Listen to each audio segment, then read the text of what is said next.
whenever you're ready, just call me. Shazam, I'm on this. All right, 97.7 Outlaw Radio FM listeners, you already know what time it is, and we got the one and only, we got the legendary Buddha Monk of Brooklyn Zoo right here live on the line, man. How are you doing this evening? I'm doing pretty good, man. I'm feeling like roses that was put out and shit, and supposed to smile to them. But at the same time, I feel greasy and shit to getting them bones of chicken, you feel me? Hey, man, I gotta say, I'm feeling the same way as well, man. I gotta say, first and foremost, man, I've been a fan of yours for so many years, man. So just thank you for just giving us a bit of your time this evening, man. It definitely is an honor to interview the one and only Buddha Monk this evening. I want to thank y'all for having me, man. I'm nothing without y'all, you know, so I appreciate everything that y'all do. Continuous, man. Love all the way around the board. Love whatever you give, I give back tenfold. But I want to take you back to the year 1995, man, where you were actually featured on the one and only, the late, great ODB song, Protect E.N.E.M.Y, to the Zoo. I was wondering, what was the story behind that iconic recording session? And, of course, how did you initially first meet Old Dirty Bastard? Well, we'll go with the first part. The meet was like, we were kids together, man. Like, back in the days, he used to be like, you see my pinky, you see my thumb, you see my fish, you better get the F out of here. So it was like, I was like, that ain't no rap, nigga. Right? And he was like, yo, man, I'm telling you, I'm going to make it big with doing that, right? And then he started mixing, like, you know, some rapping with singing. And then, you know, me, him, Uncle Pete, everybody, we all used to be on the corner of Franklin Avenue singing and rapping, go inside the store, put a couple of 40s in the pants, buy a couple of 40s at the same time. And we just, hey, man, I was DJing and rapping, and he was rapping, but he didn't know that yet. It took him a minute to find that out about me.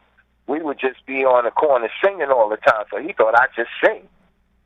Later on, after he got the album together, he started getting a little bit of the album together. He did the Protect Your Neck. You know what I'm saying? They did the Protect Your Neck joint. Then, you know what I'm saying, he bought the album on the block, and he let me play it, but they was playing After the Laughter side as the single, and I was like, nah, the other side is the single. But, you know, of course, RZA picked what he picked, and, you know, after that, you know what I'm saying, we started getting it out to the DJs, and then from there it was on and on, bro. Going to the studio with him, RZA finding out who I was, him telling RZA I was going to be his right-hand man, with him doing all his music and everything, and on stage. He didn't even ask me. I didn't say yes to it or nothing. He just did it. He just said it was that. So I looked and I was like, oh shit, this is a big opportunity. But he knew at the time, when I had came home before that I was supposed to really been doing stuff with Flavor Flav and them, but I had got locked up and had to do some time out in Long Island. So after all of that, next thing you know, we get into the studio. It's time for Dirty to do. He got the deal with Dante Ross, Elektra Records, and we was in the studio. And one day I was in there working on a lot of the project. A lot of Dirty's project, the 36 Chambers, was mostly me in the studio, editing, chopping, doing the mixing, you know, adding the ad-libs and putting like the sound effects into there and stuff like that. Like the door slam was really a door slam for Chung King. I damn near slammed the door so hard that the whole frame almost came on. Oh damn! For the Protect Your Neck, the Protect Your Neck song, the Zoo, is when you heard the door at the end. He said, "Yo, close the door." You heard the paint chips and everything fall. Well, I really did that. That was a live recording of me slamming the door, and the whole frame almost came on. So, but the way that the song started was like we were having some of the Brooklyn Zoo members, God bless the Dead 12 and Murdoch and everybody, we were all having disagreements and arguing, and me and Ray Sean got into a real cursing out match, and I was like, fuck you! Ah! I was going crazy about it. And so next thing you know, as I'm cursing him out and he cursing me out, if he don't say nothing, you don't say nothing. Dirty told the guy to start pressing record. And as Dirty told him to press record, everything that was being said at the beginning of the song was actually us getting ready to have a fight. But Dirty was smart. He knew how to diffuse it, and he took everything that we did and put it into the song Brooklyn Zoo. No, that was the one that we did. Yeah, Brooklyn Zoo. Protect Your Neck to the Zoo. That's the song he put it in. That's how that song came about. And the one thing I always wanted to ask you, man, because you did some phenomenal mixing work actually on my personal favorite ODB song, and it's actually probably one of his most famous joints as well, man. Actually, Shimmy Shimmy Ya, man. I was wondering what was the story behind that iconic recording session, and of course, did you actually think that song would be as big as it is today when you guys first heard it? Oh, I knew it was. But here's the thing about me. The thing about me is like this. I was already DJing around the world. So what happened was I got to the point where I'm gonna tell you, check this out. I'm gonna break it down to as simple as possible. When I was DJing everywhere, I would play songs and know before they even hit the radio, they would be hit. That's why when every time somebody played me a joint, I would be like, yo, that's gonna smash them. Yo, that's gonna tear the house down. Yo, that's gonna really, really get a play, but it's not a single. I would tell people ahead of time about the joints that they would do before they came out. You know, RZA asked me a couple of times about some joints, but I would tell him, but he would pick another joint to be the single. You know what I'm saying? But due to how other DJs and everybody from they would play the joint, I was like, see, Dirty, I told you. And Dirty was like, well, we're going to start doing our joints, and then you can pick the joints that we do. I already knew Shimmy Shimmy Y'all was going to be a hit. I knew Brooklyn Zoo was going to be a hit. But in that time, it was hard to pull the crowd with tracks like that without a video.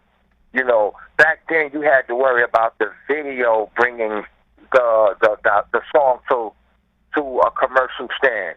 You know what I'm saying? It wasn't like now how everybody just do a song, put it out, and it's just playing, and you haven't even done a video for it yet. So everything is backwards nowadays. It's do the song, then a video. It used to be the video come out, and then you could go buy the song. You understand what I'm saying? And that's the way it's been, bro, for a long time. And I gotta say as well, that song, in my personal opinion, will always be solidified within hip hop, man, as one of the best songs ever, man. Honestly, if I had to choose a song to actually go out into a blaze of glory with, I'm most definitely probably gonna choose Shimmy Shimmy Ya. Yes, definitely. That would be one of my favorite ones. That one, and I like Shimmy Shimmy Ya. I like Stomp. We also did. Me and my cousin Marcus also did a remix to Don't You Know. There's a remix, Don't You Know, that me and my cousin produced. Everybody thought RZA produced it because, again, they had Electro had said RZA produced the song, but RZA didn't even produce it. So that's how that went. But also as well, you were actually a member of the legendary Brooklyn Zoo that was actually founded by ODB, but you were mainly monitored by you. I was wondering, what's the story behind that iconic group, and of course, what actually made Old Dirty Bastard initially decide to start up that group? They were already Brooklyn Zoo before I got with them. The point was, Dirty was still putting the group together as I got with them. So I'm gonna say this. It was like this. It was like Dirty. He had a bunch of MCs that he knew he wanted to do for Brooklyn Zoo, but so Wu-Tang was doing so many different plugins with Killer Army and Sons of Man and everybody else that Dirty had so much obligations to, he got paid and was supposed to do stuff on everybody else's album. We were slowly in the studio working on our album at the same fucking time. But the Brooklyn Zoo stuff was initiated by them always. They would always be with their family and stuff like that, and they were singing, like, Ray Son actually came up with the name. I think Ray Son was the one who actually came up with the name before it even got to its peak of what we wanted to do or who we wanted to do things with. So we turned around, we finished that, we got that out the way with the Brooklyn Zoo situation. Next thing you know, I came in, I started bringing stuff to the table, and they realized that, he could be a good asset to this thing. However, in the terms of it, even though I became a part of the Brooklyn Zoo, I wound up being like the head leader of the Brooklyn Zoo because of the works and the projects that I do. You understand what I'm saying? So that's how that came about. So it started off with me just being a guy, being a part of it, to me wound up being, the head general of the Brooklyn Zoo squad. Me and 12 basically God bless the dead, 12 o'clock. Me and 12 o'clock made a lot of decisions for the Brooklyn Zoo project. And Dirty just set it up for us to be able to do that, you know? And I gotta say as well, you guys had such phenomenal chemistry just working together, man. Like, I have to ask, are you guys still actually doing music today, or unfortunately is the Brooklyn Zoo kind of like everybody went their separate ways? No, I was considered. It was a moment for them that I was considered. I would say they was considering me as like some type of diva dude, you know. Like for a minute, we had a little disagreement. So I kind of like left the tour, you know, and then they wanted me to come on the second tour, but they were going on the tour, and the guy who actually we did the Brooklyn Zoo album with, he wanted everybody to like promote the CDs and all that stuff and pay for the hotel rooms with that and all that. I was already making too much money in Europe and everything else. I wasn't going to leave that to go and be trying to scramble up to hopefully make enough room to have for the hotels and somewhere else with a label that we had put the record with. To me, I disregarded the whole thing. But 12 of them all did it, and they made it work. They went on tour with the whole Wu-Tang Clan. I didn't go. I was still in Europe doing my thing. You know, I had a 7-year run in Europe. I didn't come back to the U.S. for 7 years. I was out there with an album and making new albums and doing dub plates with Jamaican artists from Jamaica and everything. So I didn't even really care what was going on over on this side, you know? And I stayed out there for like 7 years. But the thing with Brooklyn Zoo, when he came back, yeah, we started doing a lot of stuff together. We did the project together when I came back from Europe. We put it out. And as you know, I don't know, a lot of people don't know that what happened in Canada. 12 o'clock, the Murdoch was just murdered a couple of weeks ago. 12 o'clock Murdoch. Within the last 3 to 4 weeks, I've lost 9 different members and family members. I've lost 9 people have died on me. And the last one was Kay Blunt from the Zoo Ninjas. He just died 2 days ago. God bless the dead. So I haven't been able to rest for like 4 weeks. I've been spaced out, and I think the only way for me to really get out of being so hurt about it is to talk about it, you know, talk about the things that you want to talk about on the radio, because I'm kind of relieving stress at the same time doing it. And I want to say first and foremost, man, I couldn't imagine going through that, man. So I just want to send my heartfelt condolences to you and all your fallen comrades, man. My sincere apologies. Thank you. I appreciate it, because it's hard, you know. 12 o'clock, Murdoch, Pen Wu, you know what I'm saying?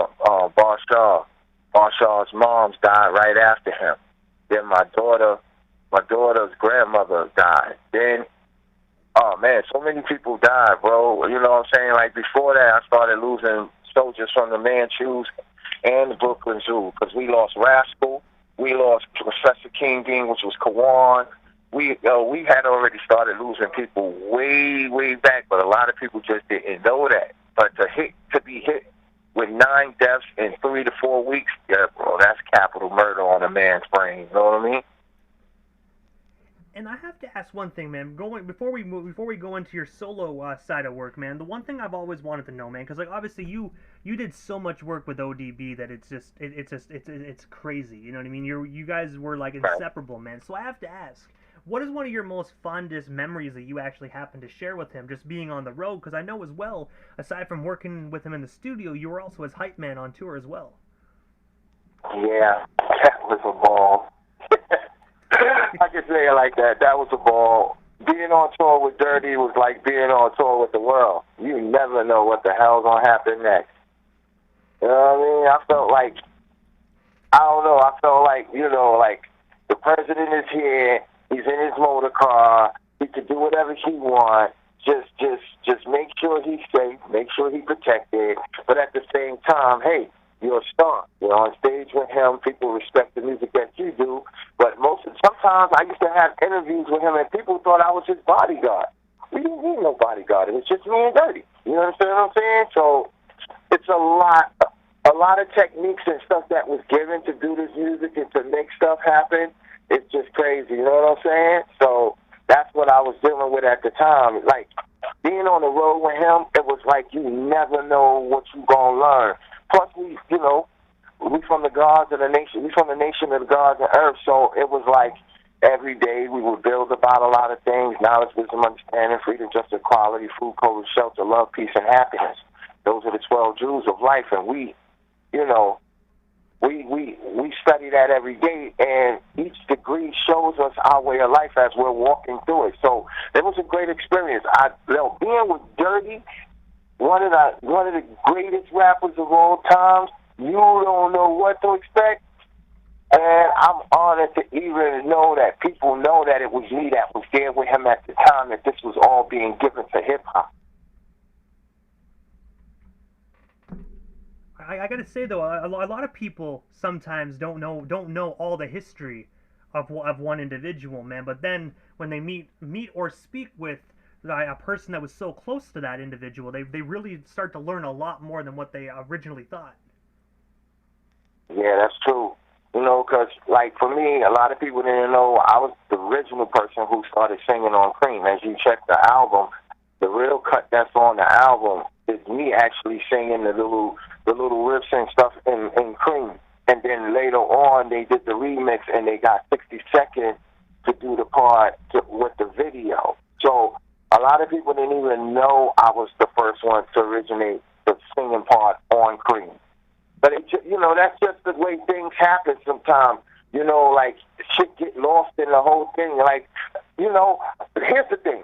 A lot of people would be mad if they're not pronounced or if they're not announced on what they did and what they didn't do. Me, I'm for the love of hip-hop, and I'm for the love of making sure Dirty was a good artist and the people that he with understood that I was there to help Dirty, not take away from him. I never stole from him. Never tried to play him, never tried to act like I was bigger than him. I was always his partner. You understand what I'm saying? If people call me his sidekick, then fuck it. I'm his sidekick. I was a good sidekick. You got Kato and the Green Hornet. You understand what I'm saying? You got Batman and Robin. You got Old Dirty Bastard and Buddha Monk. That's just the way it was. You understand what I'm saying? With every good artist has to have a good sidekick. But I think I was more than that to Dirty. I was more like, also, I knew how to produce. He gave me my first ASR 10. He gave me a lot of things that would help me. He wanted me to make sure when I produced to be better than whoever was already doing stuff. So a lot of times people didn't even know, like, with the music that I got and the stuff that I did with other people and he got on, it was production that I did for other artists and for myself and for some stuff for his albums.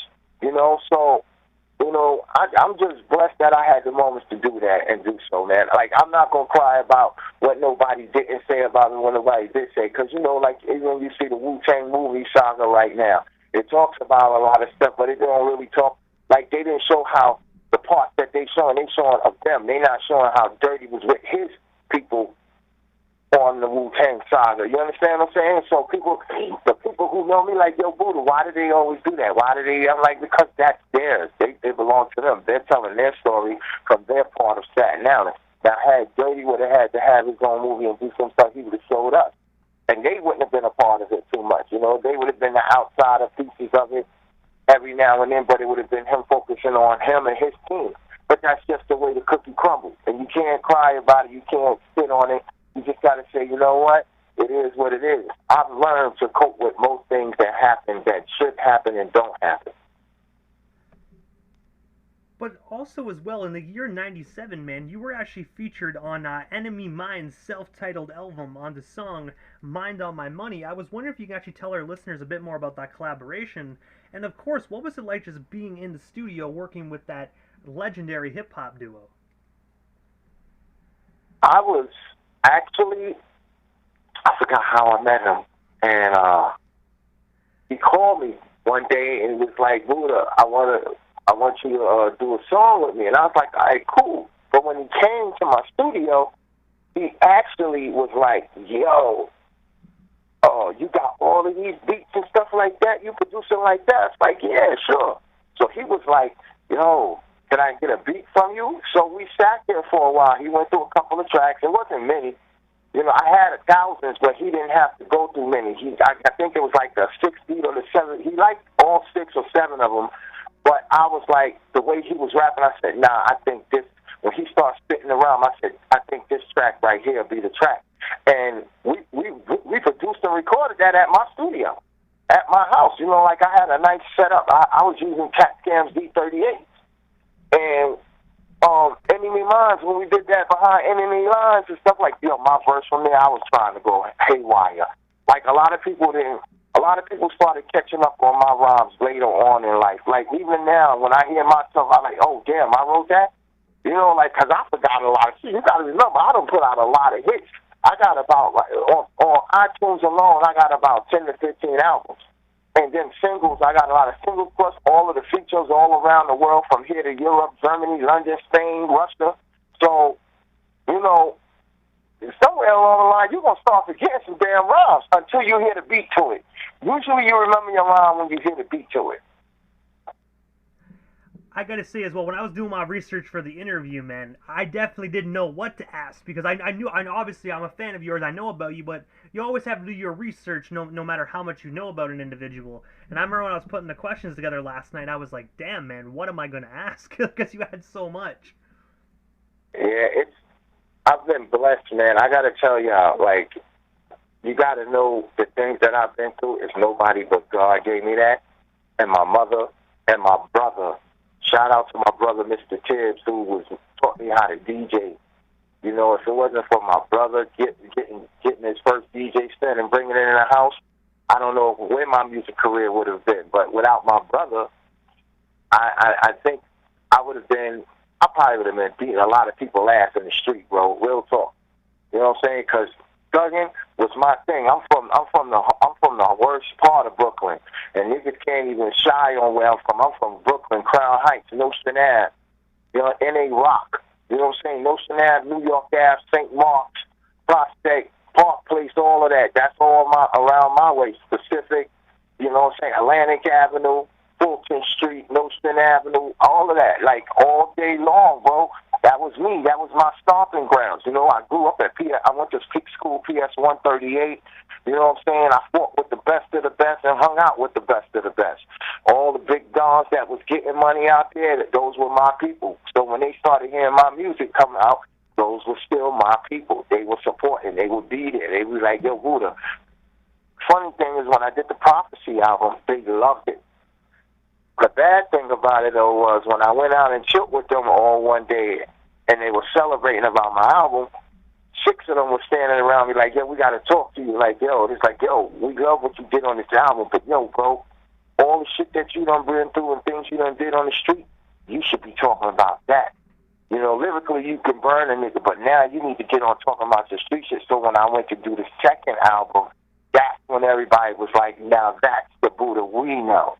You know, so changes do come and situations do come. You feel good about what you do, but ain't nothing like your hood telling you to change up and do something differently. And it worked for me, man. Like after that, man, I just started doing. Well, I was versatile. One thing people can find out about me, I don't like using the same rhymes, and I definitely don't like using the same flow. I always try to change up. I always try to have like 3 different ways in one song or 2 different ways in one song that I'm rapping. And a lot of people be coming to you. You know what I hate? When people come to me like, yo, I just did this new song. I'm telling you, it's dope. And it sounds like you just did that song 6 months ago or 3 weeks ago. Maybe you ain't do nothing different. You just, you know, it's a different beat, but the same flow, you changed a couple of words, but the shit sound the same. You know, now I'm always aware of that. And, you know, I got Ghostface to thank for that. Because Ghostface, one day I was rapping for him, and he's like, yo, that shit is dope right there, but I need you to do something, Buddha. And I said, what, Ghost? And he's like, yo, the rhyme was dope, but at the end it didn't sound like you know, like the rhyme was finished. So make sure you put better endings at your rhyme. And I couldn't understand for a while what he was saying, but I listened to some joints that he spit, and it gave me the idea. And then from there, I had to say I learned that from Ghost. And when you actually brought up the Prophecy a few minutes ago, man, I have to say, one of my absolute favorite joints to ever come out that album is actually East Side Story. Woo! Oh, man. East Side Story, I produced that. Yeah, I produced that, bro. Like, There's a lot of joints. Yeah. You know what? That was me and the Man Shoes and the Zoo Ninjas. Like, we really, really put our hearts together. You know what? I got to give my team, the Zoo Ninjas and the Man Shoes, the biggest props, because in that era, I was writing, but they were so sharper than me. But the thing was, I had the voice and the strength. And the stuff that I was saying, I knew it was dope, but hanging around a bunch of dope MC, I picked each one. I handcrafted each one of these artists. And some of the guys who brought other guys, I like some of the guys they didn't bring, and I like the guys who I like. But I picked everyone that was in the Man Shoes and everyone that was in the Zoo Ninjas, because I heard them individually and I heard the Man Shoes individually. So those two groups right there alone was something that I really brought to the table, and those were the people mostly around Dirty. Me, the Man Shoes, the Zoo Ninjas, you know what I'm saying? And then later on, Little Raw and all of them was there, you know. So, Hook Ninja, everybody, it was a lot of us, man. We had a good time, and it was hard and complicated trying to have, like, 20 MCs in one session. So one day, I called, like, 10 of them, and that's how we came up with the song East Side Story. And also, as well, man, just jumping ahead in the timeline a little bit, another phenomenal record you actually released was actually on February 19th of 2013, where you released the 19-track album titled The Dark Knight. I was always wondering, man, what was the inspiration and creative process behind that iconic record? And of course, is it still circulating the internet to actually be streamed or purchased today? Yes, it is. You can still get it on chambermusic.com. That's CHAMBER. No, not Chambers. CHAMBER, Chamber Music, MUSIK.com. You know what I'm saying? You can still buy the records there. When I did that, I'm going to tell you what gave me that whole entitlement right there. Batman. When the Joker and Batman had the movie Dark Knight, just the darkness of it, like, him being in the caves everywhere, the elements and stuff like that. So when you saw me, like, with that picture with my face with the mask on, I really felt like when I was doing these tracks, I was in a cave somewhere doing them. Even though I had a dope studio, I would do most of this stuff, like, at nighttime. So I didn't want to do it in the daytime because the daytime was too busy. Everybody was up. But the Dark Knight, you know, he would be up late at night through the graveyard shift, writing, creating the music, you know, wondering when he gonna take, you know, like Batman would make an instrument and think that he gonna use it on his next crime. So he would make all this stuff at night, and then when he go out the next night, he would, you know, run into a situation where he had to use that tool or that instrument, you know, to take down his opponent. That's the same way I felt like doing the Dark Knight album. And I gotta say as well, you can definitely listen to that album and just know that Batman really inspired that amazing record. You can just hear it, just the darkness in that album. You could really actually hear that. And of course, if you match it up with the title, you know, it actually makes sense. Yeah, the tracks that I picked, I strongly picked those tracks thinking of, like, the caper. You know, all of those kind of tracks like that, it made me feel like Batman was right there behind me, or he was doing, you know, the first Batman where you would see the cartoon things going, boom, bam, pow, you would see the words, pow, kaboom, and all of that shit. So when I was doing the Dark Knight album, that's how I felt those tracks were making me feel like, yo, I was in a punch fight with the Joker or somebody, or chasing the Penguin or somebody, you know? And I gotta say, man, I gotta admit, those old Batman shows, man, you can never go wrong with the classics, man.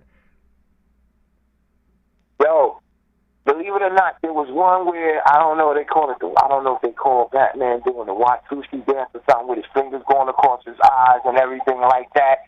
So there was a track that I did on the Dark Knight album that gave me that kind of feeling. And I was like, yo, I got to rap on this shit, but I got to make it feel like everybody could dance and do some praises.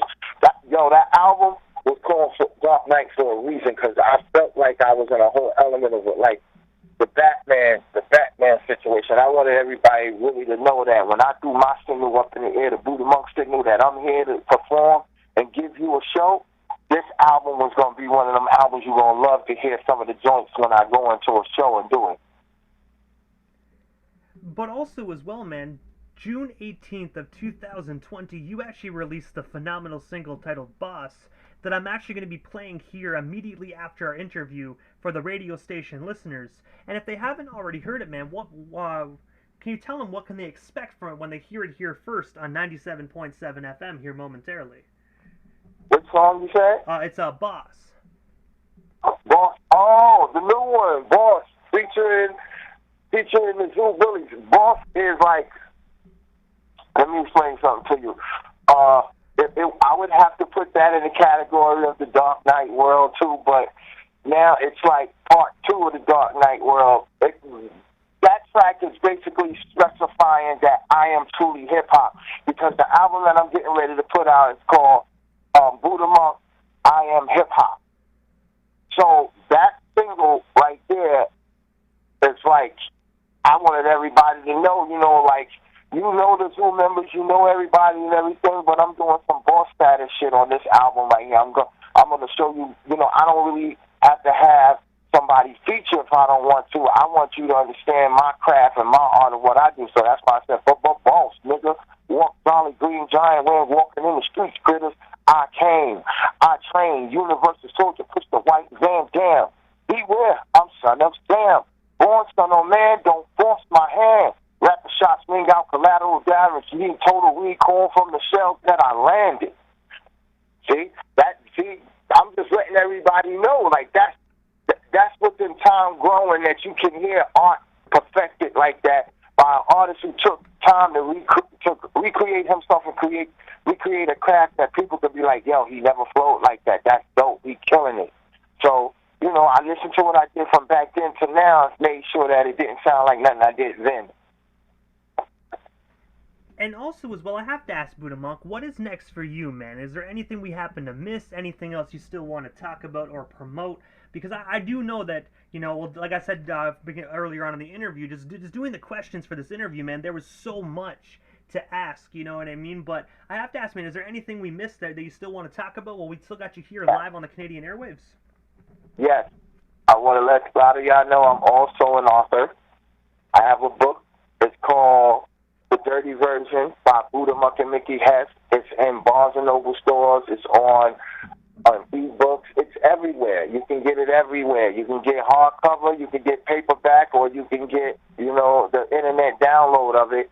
I'm actually getting ready to take the book and do an audio version too as well. So like somebody's going to actually read the book to you, because a lot of people when they're working at work and stuff like that, they don't have time really to take the moments to finish the job. But if you're reading it to them while they're working, then they can really get the full version and the effect of what Buddha Monk was really thinking about at the time. Because sometimes when you read it yourself, you can't get that feeling. But if somebody reads it to you, you can definitely get that feeling. So I'm going to take the book to that next level. I'm also getting ready to do this documentary with Shaquita and Young Dirty Bastard and everybody. We really want to get into this real deep detail about dirty stuff, because I noticed that a lot of people are not doing it, but Shaquita probably, is getting ready to drop some stuff. We actually in talks right now with my people from Europe, and they actually got that movie London something yeah. Gangs of London. They actually put out the movie, the TV show Gangs of London. You got to check that out. Pulse Films. So Pulse, shout out to Pulse Films. I'm getting ready to do some big things with Pulse Films. I'm definitely trying to get more into the movie world now, and I definitely want to start putting a lot of production on video games. I just put up a new bunch of studios and stuff like that, but I just went and got my ASR 10 back. I went and got my Triton back, so I'm getting ready to give everybody that melodic tunes as well as the new stuff. I do Dirty South music too, so don't get it messed up and just try to send me Wu-Tang tracks. Send Buddha Monk tracks that Buddha Monk know he could dig to. It don't matter whatever it is. I dig in your crate. Whatever you got. R&B, hip-hop, reggae, I do it all. I got a lot of things going on, bro. I'm still working with a lot of new artists. I got shout out to Larry Larry Ellison and the rest of my family, the Zoo Bosses, Disobey, Zoo Disciples, Zoo Bullies, Heisman, Black Bush, the Movement. There's a lot of new groups I'm working with, a lot of new projects coming out. And I'm just telling you, I'm staying thirsty to the game. I'm a real hip-hop artist. I ain't got time to be playing games with this music thing. If we going to do it, we going to do it. If we not, scratch that record, on to the next. And I gotta say, that's definitely the best way to be, man, because, like, unfortunately with the internet, not every artist, like, I wouldn't say all of them, but, like, not every new artist is very serious about what they do, because it's so easy just to put out music nowadays, man. So you always have to find, people that are serious about their craft. Yeah, not today. Today, everybody thinks it's about the jury, some parents hanging off their ass, glasses, and drunk all the time, doing all types of drugs, and not even making it to 27 or 28 in the rap game. We got artists dying so fast, it's so quick. As quick as you make a name for yourself, you dying. You know what I mean? Like, it's just sad, and it's like, rap was about rapping. It wasn't about everybody had machine guns and Uzis and taking people's face and gorilla ripping them off, or whatever little stupid stuff they talk about. It's just dumb nowadays. But also, Buddha, this is the time in the interview, man, that I give a chance for the individual that slides into the radio station airwaves, just like a chance to give, like, shout-outs to whomever they want to give shout-outs to, but most of all, your social media handles. That way our listeners can follow you and stay updated on everything Buddha Monk, if they're not already doing so. Well, you definitely can follow me as Buddha Monk on Facebook. There's only one real Buddha Monk. You're going to see me. You know what I look like. If you know what I look like or you don't know what I look like, I got about 3 different pages. I got the Ellery Chambers page. I got the Buddha Monk page. I got Lord Buddha Monk. I got a lot of different pages, but all of it is tapped in with Facebook. All of it is tapped. I'm also on Lord Buddha Monk on Instagram. You know what I'm saying? I got Twitter, but you'll never catch me on it, but I still got the Twitter. I got Buddha Monk, Lord Buddha Monk on Twitter. I got everything. I'm on TikTok. You know what I'm saying? So wherever you think, just just Google my name. You're going to find me. And don't Google it B-U-D-D-A-H. It's B-U-D-D-H-A-M-O-N-K. That's how you catch Buddha Monk. You do it the other way, you're going to get the Buddhas with dots in their head. But I got the dots, too. I got the 7 dots in my head. That's just another story I don't know about. You know what I'm saying? Because the 7th letter, what's the 7th letter in the alphabet? G. What G stand for? God. So that's why I put the 7 dots in my head. You understand what I'm saying? Because I stand before God in trial. Not humans. Not man. I stand before God. So I just want y'all all to know that. You know, these are little different things that you don't know. Some of the stuff you can find out by going to get the book. Again, the name of the book is called The Dirty Version by Buddha Monk and Mickey Hess. And it's in stores everywhere at the stores. It's been on a 3-year to 4-year run straight. Still selling records, still selling copies and everything. So, you know what I mean? You already heard it. You heard it here first, ladies and gentlemen, for the legend himself. Either you get the book or you most definitely will regret it. But I gotta say, Buddha, first and foremost, man, thank you so much for just taking a little bit of your time this evening and coming on 97.7 FM right here in Canada, man. It definitely was an honor and most definitely a privilege to welcome one of the best East Coast MCs to ever do it. Shout out to all my family in Canada. Y'all know I love y'all. Y'all know I wasn't going to get off here without shouting y'all first. Yo, make sure y'all represent, because I'm coming back out to Canada soon, and I'm going to tear down the walls there. You know what I'm saying? But I just want to thank Canada for having me. Open your ears, and definitely, yo, tell more people about Buddha Monk, because it is what it is, and I do what I do, and I'm damn good at it. I love y'all all. Thanks for having me. You are most certainly welcome, Buddha. Thank you so much again, man, and definitely have yourself a wonderful night. You too, brother. And please, stay safe. Everybody put those masks on, man. This is not a game. Stop thinking because you got that shot that you okay. Because you're not only killing yourself, you're killing others. So please, put the mask back on, man. It ain't that hard to live with a mask for a little while. Until they can really get a good handle on it, I'm not taking the shot. Those who take it, that's on you. I'm not doing that. You understand what I'm saying? We got to make it through this without all of this, the government feeling like they need to have a brace on our life by putting stuff in us. I'm trying to tell y'all, I'm not trying to tell you don't be a fool and play the fool. Sometimes you got to play the fool to a situation, but you need to play it smart, and you need to play it safe, and you need to keep hand sanitizing. Y'all need not to take your mask off when you're drinking, and y'all need not to smoke with each other. Smoke your own blunt. It's still the same love if you don't pass the blunt. It's still the same love. I gotta say, that is most definitely true. But I gotta say, Buddha, again, thank you so much, man, and definitely have yourself a wonderful night. Hopefully down the line we can make this happen again sometime soon. Shazam, I'm off this bitch. Peace.